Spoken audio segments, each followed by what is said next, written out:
BFM Business, le grand journal de New York, Sabrina Quagliosi.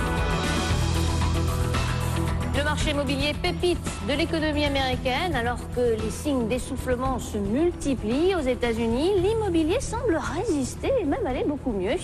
David Torgman, bonjour. Bonjour. Alors, vous êtes le vice-président de la division retail du groupe de l'agence Norman Bobrow, un spécialiste de l'immobilier commercial. Alors, tout d'abord, votre analyse de la situation ici aux États-Unis.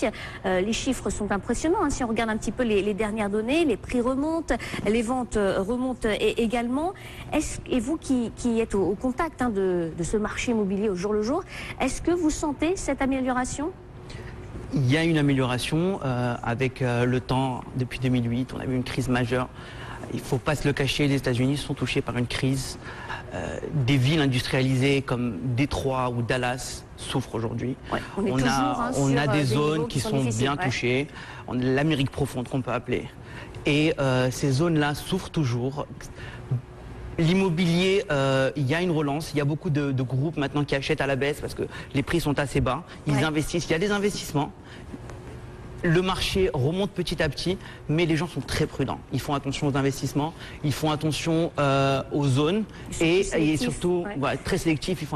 Ils font attention à l'avenir de ces villes et ils font attention à avoir un rendement supérieur à peu près 6-7% pour éviter tout problème. Et si on regarde par exemple sur l'ensemble de ce continent nord-américain, est-ce qu'il y a des zones en revanche qui vraiment se reprennent beaucoup avec un beau boom de ce marché immobilier La côte ouest est protégée par les nouvelles technologies, les entreprises high-tech qui construisent, qui achètent, qui se développent avec le temps. Alors avec toutes les entreprises technologiques comme Facebook, LinkedIn. Et aujourd'hui, on a les deux pôles comme la côte est et la côte ouest, New York. Mais le centre est quand même toujours touché et atteint. Alors si on regarde, vous êtes spécialisé, je crois, sur New York, la région New York. Je suis spécialisé sur New York et toute la région Manhattan un peu plus. On a beaucoup de demandes après sur Brooklyn parce que Manhattan c'est un peu saturé au niveau de l'offre. Il y a énormément de demandes.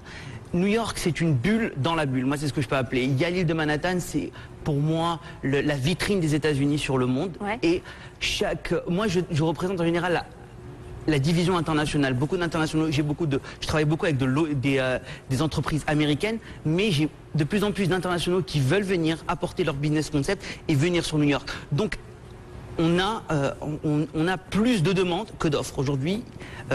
Beaucoup d'entreprises américaines ne peuvent plus rester sur Manhattan et vont sur Brooklyn, autour. La région et plus particulièrement sur Brooklyn. Pourquoi? Parce qu'il y a le métro, tout simplement. C'est moins cher aujourd'hui. Les prix flambent au niveau. Il y a le New Jersey de l'autre côté. Comment? Il y a le New Jersey de l'autre côté. Oui, il y a le New Jersey de l'autre côté. Il y a le New Jersey de l'autre côté. Bon. Brooklyn, parce que ça reste toujours sur New York, c'est pas New Jersey, c'est différentes taxations, c'est des différentes entreprises qui doivent être créées, les gens veulent rester parfois sur New York, mais ce qu'on a de plus en plus, c'est le marché devient très difficilement accessible pour des entreprises qui sont là depuis 20 ans et qui ne font pas le même chiffre. Certes, le marché est très fort, mais l'offre est très faible. Si on regarde un petit peu du côté, est-ce qu'on a...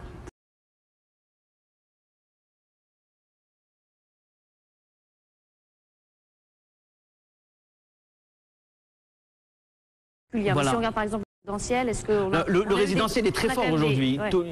Il y a plusieurs entreprises, pas plusieurs entreprises, dans le résidentiel, il y a beaucoup de nationalités qui veulent venir acheter des appartements ici parce qu'ils ne font plus confiance en l'Europe.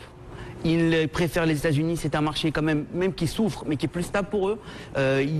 Aujourd'hui, il ne faut pas oublier qu'on a un record de touristes à New York. Ça, c'est les chiffres qui viennent de l'administration Bloomberg. 52 millions de touristes cette année, comparé à Paris où il y a 27 millions de touristes. Donc c'est énorme.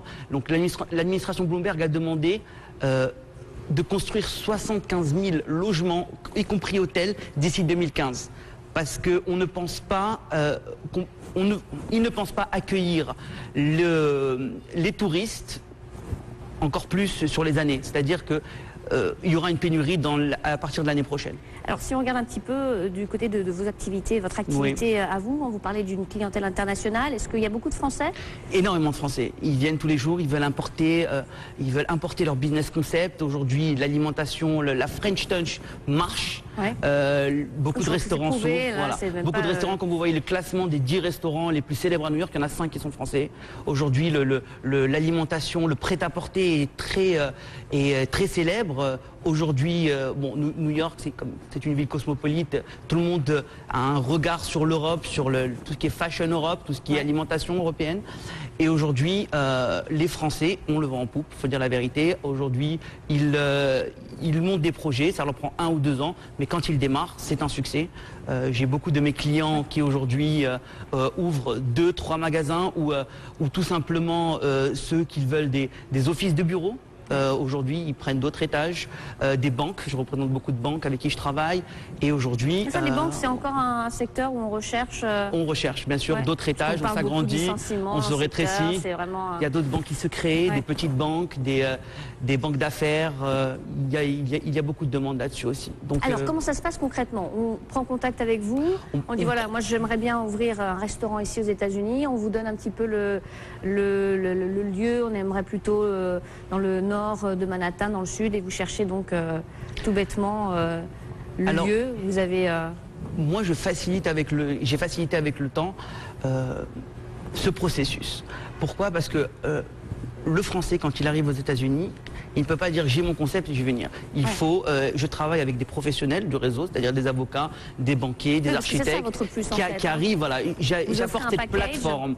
Donc moi, ils me soumettent leur projet, je l'analyse, je leur donne mon avis personnel et je leur dis, je leur donne les armes pour pouvoir arriver, monter leur projet, en leur trouvant les locaux, bien sûr, en leur tout simplement leur demandant d'apporter plus de preuves financières, parce qu'aujourd'hui aux États-Unis, le propriétaire qui a de l'immobilier ici veut voir la solidité financière de cette entreprise. Plus aujourd'hui qu'avant, parce qu'on fait attention. Aujourd'hui, si demain un Français ne paye pas son loyer, on ne va pas aller en France le chercher pour payer son loyer. Il n'y a aucune juridiction qui le permet. Donc on fait beaucoup attention. Aujourd'hui, le marché est très fort à New York, que ce soit dans les magasins ou dans les bureaux. Aujourd'hui, on fait attention. Qui c'est qui va venir, pas que sa solidité financière, mais aussi ce concept, aussi les propriétaires veulent voir est-ce qu'ils pensent que ça peut marcher. Et quels sont les quartiers les plus prisés? Aujourd'hui, vous avez Midtown, vous avez Times Square. Midtown, Midtown. Pour être franc avec vous, tous les quartiers sont très célèbres aujourd'hui. Il y a beaucoup de demandes à Soho. Il n'y a pas de quartier spécifique où la demande est très forte. Chaque quartier a sa spécificité. Soho, c'est tout ce qui est mode, alimentation. Midtown, c'est tout ce qui est magasin de prêt-à-porter, magasin de luxe. Madison Avenue, il y a une demande énorme. Je travaille avec des grands groupes de luxe qui aujourd'hui veulent ouvrir un magasin comme entre autres le groupe LVMH qui souhaite ouvrir, mais il n'y a plus de locaux disponibles. Donc à partir de maintenant, il y a une liste dans laquelle on est. C'est des relations que je développe avec le temps avec les propriétaires, mais les Français continuent à venir. J'ai des demandes tous les jours sur ce type d'emplacement et autres, que ça soit dans tous les quartiers de Manhattan. Alors je crois qu'aussi au niveau des prix, ça cartonne pas mal. Ça flambe. C'est plus cher, je crois qu'on discutait avant, c'est plus cher ici que les Champs-Élysées.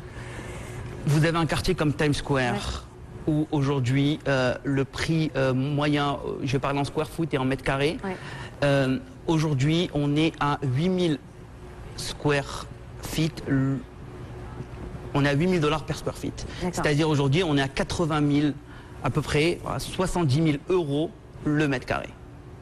À Times Square. Donc il faut être un grand groupe, il faut avoir les reins solides. Exactement. Alors si on regarde un petit peu ce qui s'est passé récemment, je l'évoquais en introduction, c'est vrai que si on regarde un petit peu les statistiques, les chiffres, on a quand même sur une belle reprise de ce marché immobilier, même s'il y a des disparités, vous l'avez souligné en début d'interview.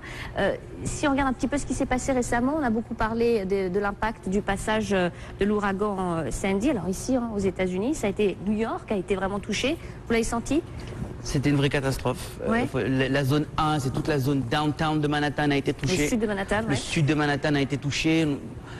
Des entreprises m'ont appelé avec laquelle on était sur des dossiers, on a dû les annuler à la fin. Il y a aujourd'hui un building qui s'appelle le Fort New York Plaza, qui est fermé pour 1 an et où il y a 1,1 million de square feet, c'est-à-dire c'est des entreprises énormes qui ne peuvent plus accéder à leurs bureaux, qu'il fallait rapidement aller les amener vers Midtown, essayer de leur avoir des locaux, des bureaux en urgence, avec des baux d'1 an et c'était très compliqué de les amener parce que des propriétaires ne voulaient pas, la structure est très grande, il leur faut beaucoup de moyens et c'était assez difficile, mais on a réussi à sauver quelques-uns. Alors surtout, j'imagine que maintenant, est-ce que c'est un quartier qu'on veut éviter? Si on regarde un petit peu vos clients en ce moment, ce qu'ils vous disent, on évite un petit peu la On évite zone. Un petit peu, Ouais. Tout le monde veut venir vers Midtown. Pour l'instant, pendant 1 an, il faut dire aussi que pour tout ce qui est building, l'eau salée a enrayé toutes les machines aussi, tout doit être remplacé, c'est énormément de travail et aujourd'hui on vient plus vers l'Upper East Side, l'Upper West Side, Midtown, mais aujourd'hui il y a beaucoup d'entreprises qui ont perdu beaucoup d'argent pendant cette catastrophe. J'ai eu un client qui m'a parlé de plusieurs millions de dollars pendant la semaine, pendant les 2 semaines. Aujourd'hui vous avez aussi la section retail de South Seaport qui est complètement fermée et avec les fêtes de Noël c'est un grand manque à gagner. Ah oui. Et si on regarde aussi, on en parlait avec notre premier invité, le dossier de la falaise fiscale, est-ce que ça inquiète aussi ou est-ce qu'on attend avant d'aller vous voir, de vous dire bon, j'attends de voir comment les discussions, les négociations, comment ça aboutit, si ça aboutit, s'il y a un compromis avant d'investir, avant de chercher un nouvel endroit? Il y a beaucoup de questions, d'interrogations. Pendant la période des élections, il y a eu beaucoup d'interrogations. Tous les dossiers étaient, tous mes clients avaient peur. Il faut dire la vérité, ils avaient peur quant à l'avenir de leur investissement, de leur société, le changement au niveau de la fiscalité. Ouais. Donc tout était à plat. Aujourd'hui, ils ne savent pas vraiment ce que ça va devenir. On est un peu dans le flou, faut dire, pour être sincère.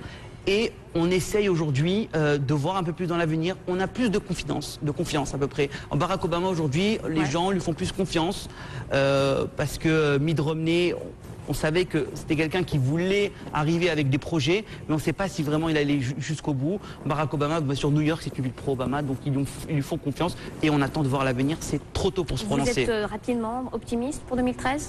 Très optimiste. Vous êtes très optimiste. Moi, je suis assez optimiste.